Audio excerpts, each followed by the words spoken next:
Imagine a breed of quarter horses whose dominant trait takes them to world championships is the exact same trait that leads them to an early, painful death.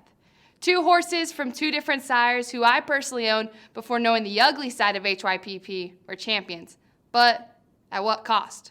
Sashay in a Way was the grand champion yearling at the Eddy County Fair in 2020 who blew the competition away by her mere size and mass, so much they even brought in a specialist to see if she was in fact a yearling. This filly had a massive HYPP attack after her win, so bad that it took 9 grown men to stand her back up in her stall. Sashay in a Way laid down her turnout pin 6 months later and never got back up. And then there's my heart horse Delightness, whom I paid $15,000 for. Delightness and I won 2 world championships in July of 2021 and had a bright future ahead of us. Her mass and muscle structure could not be matched because she was HYPP positive. 1 year later, at the young age of 3, Delightness also had an HYPP attack and could not be saved. Right then and there, I vowed to never own an HYPP positive horse again. Is owning a horse with HYPP worth the pain and the agony for both the owner and the horse?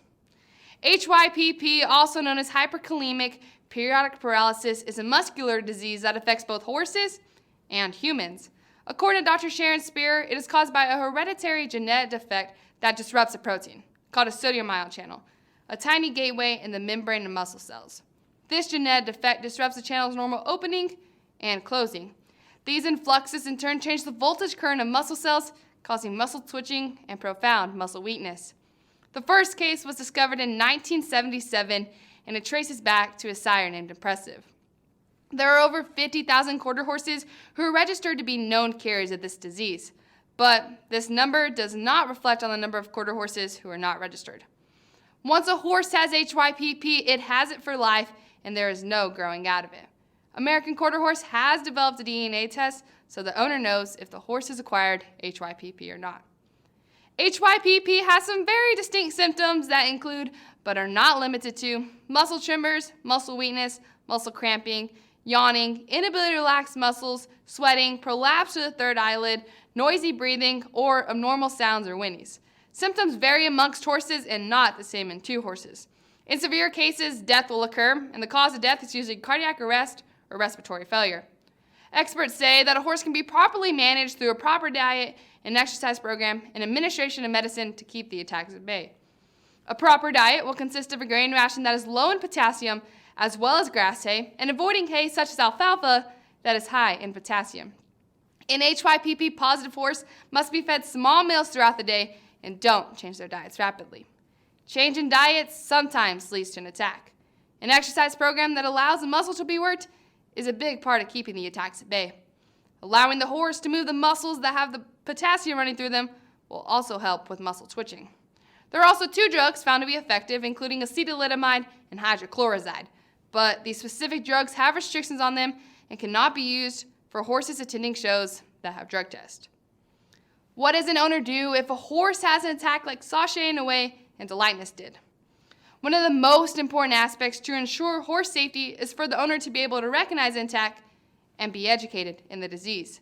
There are 2 types of HYPP attacks. The lesser attack, or the mild attack, is where the horse is still standing and has muscle twitches. It is recommended by the American Quarter Horse Association to exercise the horse. According to research, exercise stimulates adrenaline, which helps replace the potassium inside the cells that is causing the attack. 1 can also feed a grain ration that is low in sodium and contains carbohydrates. The glucose in carbohydrates such as Cairo syrup stimulates the release of insulin and assists potassium absorption in cells. And of course, the owner can administer the drug acetylidamide to increase potassium levels. Owners must have these resources available at all times. For the more severe attacks like both my mares experienced, a more immediate and vital action must take place. A veterinarian would be the #1 plan of attack, but if that's not feasible, which happens often in New Mexico, other means must happen. An IV of calcium gluconate must be administered. It should be noted here that horses will respond to this treatment immediately. There is a common ideology in the quarter horse halter breeding world that a horse must be HYPP positive to win at the world level, and it is a desired and almost a required trait to have. An HYPP horse has an appearance of muscle development that most HYPP negative horses don't have. A study performed by Jonathan Naylor, which was published in the Journal of the American Veterinarian Medical Association, showed evidence for selection of HYPP-affected horses as superior halter horses by show judges.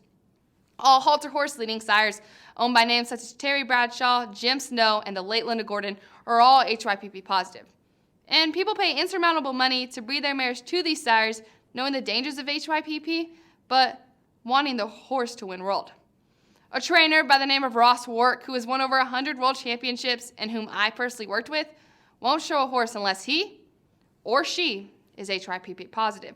When a local breeder who wished to remain anonymous was asked how they purposely breed horses to be HYPP positive to make it at the big show lives at the fact they could die at any moment, their response was, the price you pay to win. And you learn to accept the fact that horses with HYPP will die on you at some point.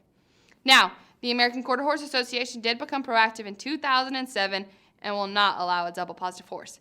HYPP from both dam and sire side to be registered, and trying to halt breeders purposely breeding to get massive horses. But this has not halted on the fact that people are purposely breeding horses to be HYPP positive to get their one shining moment. The good, the bad, and the ugly has reared its highly controversial ugly head in the AQHA world and has for many years. Each AQHA member has a choice to make as well as a moral obligation in the way of life and to choose the correct path to right this extremely wrong way of breeding in the halter horse world. The win at no cost breeding has no place in my SAE project because I have more love and respect for horses than watch them die an early painful death. Is owning a horse with HYPP worth the pain and the agony for both the owner and the horse?